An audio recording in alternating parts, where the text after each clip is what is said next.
Hey guys, Richard here with E-Bike Reviews and Adventures, and today we're going to be taking a ride with the NAKTO folding ox. I just released a video on that recently, and we're going to get it out on the road some more today and just test out its performance and see how it does.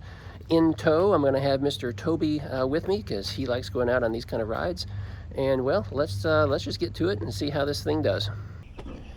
All right, guys, and just a quick recap here. This is a 500-watt motor, and it is a 12-amp battery. We've got what do we have here? We got manual brakes here. We've got spring suspension fork here. Some pretty basic handlebars, but they do the job. You can rotate them so we can move them back and forth to get a better riding position. Got this really cool saddle right here. I like the looks of that. I like the looks of the wheels with that color going on right there. And we do have a headlight on the front, but no tail light on the back. This is a fold-in e-bike. And yeah, that's about it. So let's just go ahead and get on the road and see how she does. Now, one of the things I do like that I didn't mention before is this display right here. It turns on really super fast. You just push the button and boom, it's there, which is pretty nice. Some displays, it takes a while for them to get spun up, but I do like that. However, something I don't care for so much about this display is if you forget to turn it off, it'll just stay on. And I found it a couple of times where I just walked away from the bike, forgot it, and the display was left on for hours. So that's kind of a bummer. Other than that, we do have a thumb throttle over here. We have the 6-speed shifter over here on the right, and we do have a little horn. And yeah, that's it. So let's just pop this up into gear and get going. Let's go, Toby.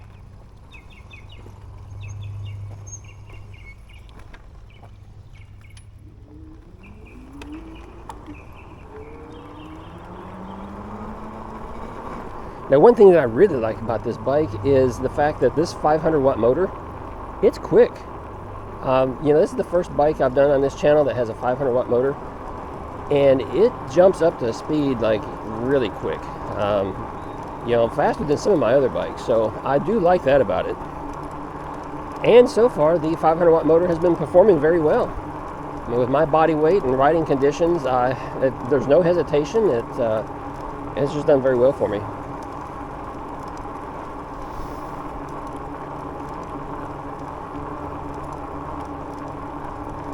So speaking of motors for just a second here, you know, everything on my channel has been 750 watts. Hello, good morning. Hello. So everything that I have owned up to now has been 750 watts, and the Zoda Zephyr is a 1,000-watt motor. And so when NAKTO reached out to me and said, hey, do you want to test this 500-watt motor out, I was hesitant, you know. I was like, well, that seems kind of small. I don't know if that's going to work out so well. But yeah, very impressed. So right now we're in pedal assist 2, and we're going about 10 miles an hour, and you can see how quickly my legs are moving. So the gearing in this bike could be just a little bit better, but if you're using it primarily just to cruise around and you're not worried about too much pedaling, hey, then it's not going to be an issue for you at all. Let's jump up into pedal assist 3. So now we're doing about 12 miles an hour. Going a little bit faster on the pedaling. We're going to make a turn here, slowing down.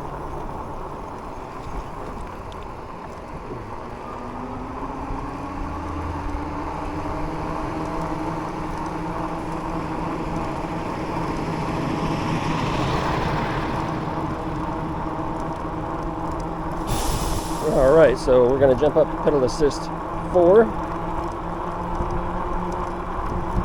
And this is pedal only. I'm not using the throttle at all right now. So now we're doing about 13 and a half miles an hour. And you know, my legs are moving pretty good at this point, trying to keep up with the bike. No ghost pedaling yet, but we're close. And there's pedal assist 5. That gave us a little bit of a kick right there, because now it's jumping way up there.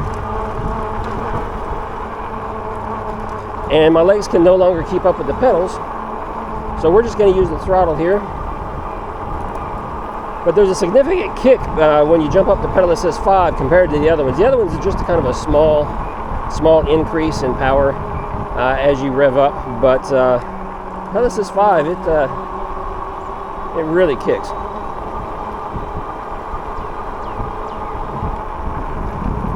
Hello.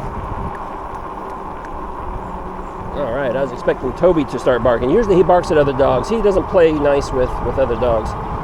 Let's see if we can get going faster here. So we're cruising along. We're doing 16 right now and still increasing our speed. But in this neighborhood, I keep having to slow down for various reasons. So not sure if we can get a top speed out of it in this neighborhood.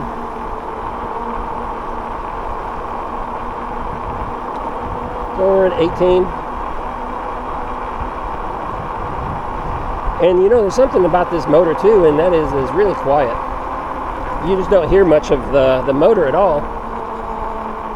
But what you do hear is the road noise from the tires.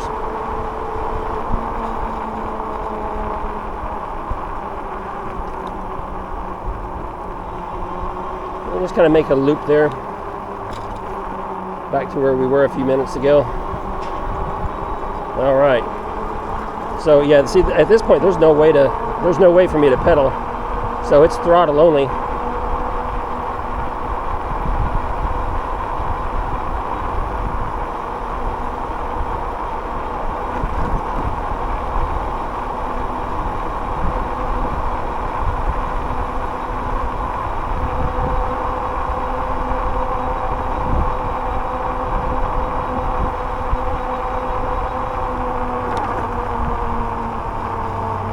So I haven't done a full range test on this bike yet, but I will tell you, I mean, I haven't ridden it much at all, so we're still getting familiar with it here. So far, we've only got about 7 miles that we've ridden it, and the mileage that we have here, I mean, it's right here, it's jumping between 3 and 4 bars for the battery. So, you know, I'm hoping that we can get 20 miles out of this battery. But, you know, again, with my body weight, my riding conditions, how I like to ride, I don't know if, you know, I just don't know that I'd get anything more out of it. And I don't know, even 20 might be best case scenario.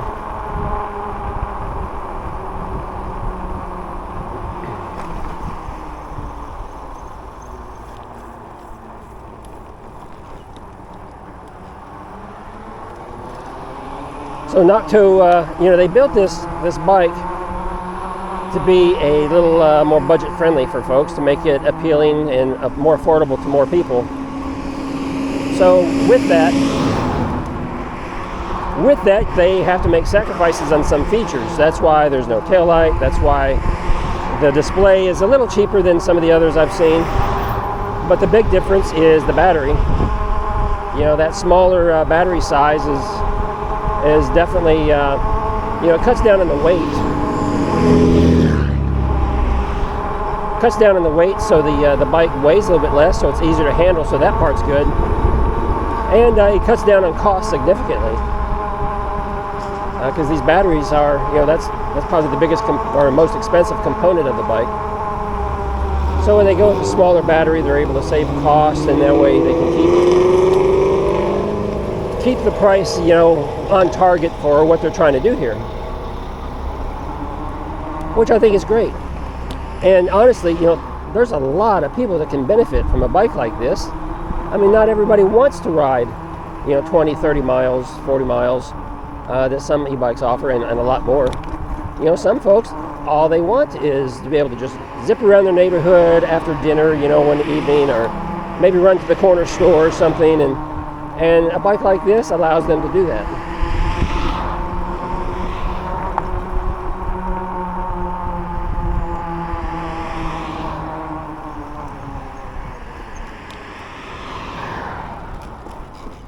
Oof. Bouncing Toby around a little bit back there on these bumps, going up and off these curbs like this. All right, Toby, hold on, buddy. All right, here we go. When I got Toby in tow, I always try to ride a little easier. I don't want him bouncing around back there.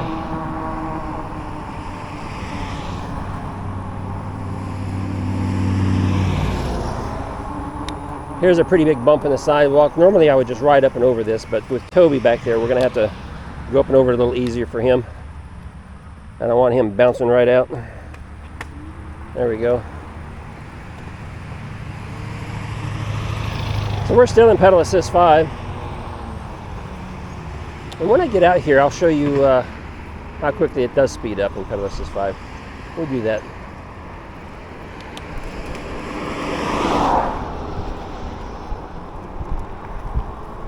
Out here on this road, we'll be able to get a top speed out here too. So we're just going to come to a full stop right here for a second. There we go. We are in pedal assist 5, and it still shows that we have, what is that, 5? It jumped up to 5 bars on the battery, so you know we can probably do 20 miles. Let's see. All right, so we're just going to give it full throttle only, see what happens here. A little slow on the start to begin with. And 12, 13, and there's 14, there's 15, there's 16, there's 17, 18,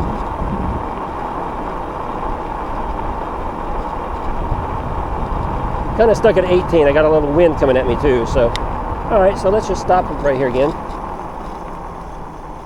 Let's just stop right here and let's compare that with actually pedaling now. So we're at 0, so we're just going to start pedaling and let that thing engage.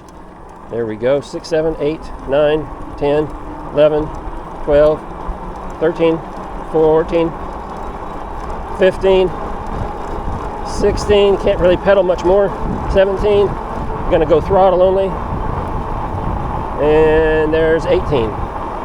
So, yeah, I mean, it's got pretty good pickup and go for being a small motor.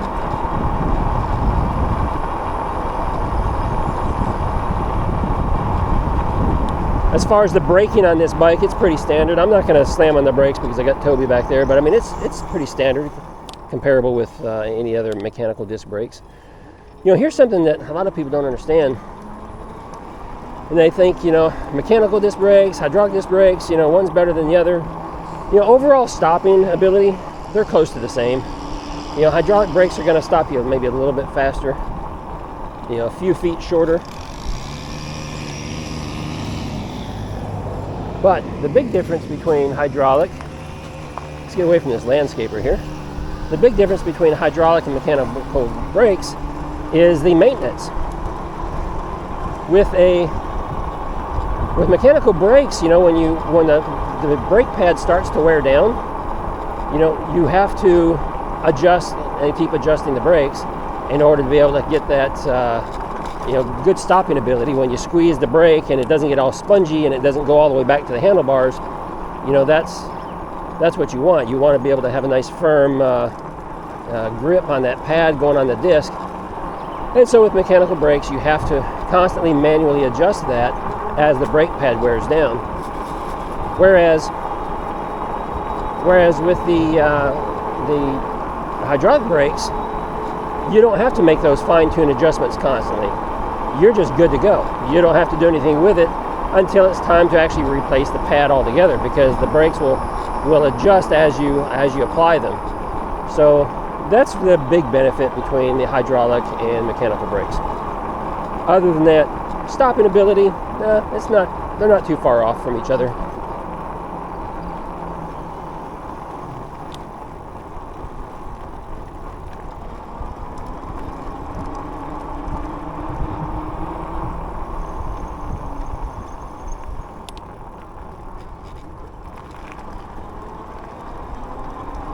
All right.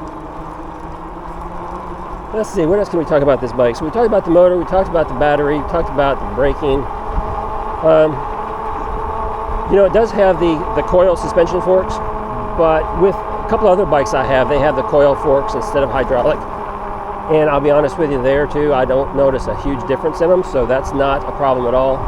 Of course, this does have the 20x4 fat tire, which is nice.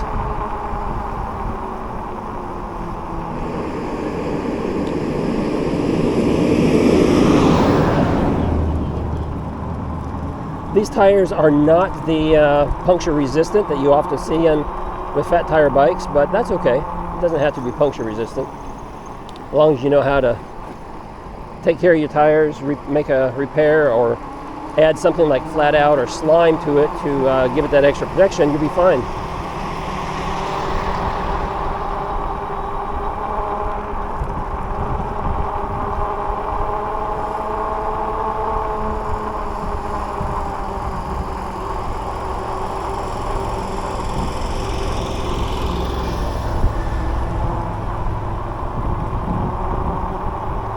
All right, so that probably concludes all I want to say or talk about with this bike. If you have any questions, drop them below, and I'll be happy to, try to figure it out or answer them if I can. And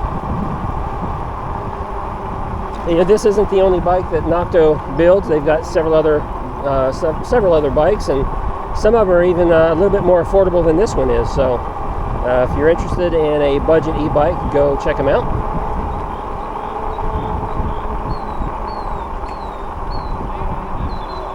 And until the next video, that's going to be it. So give me a like if you will, comment down below, subscribe if you're new here, and I will see you in the next video.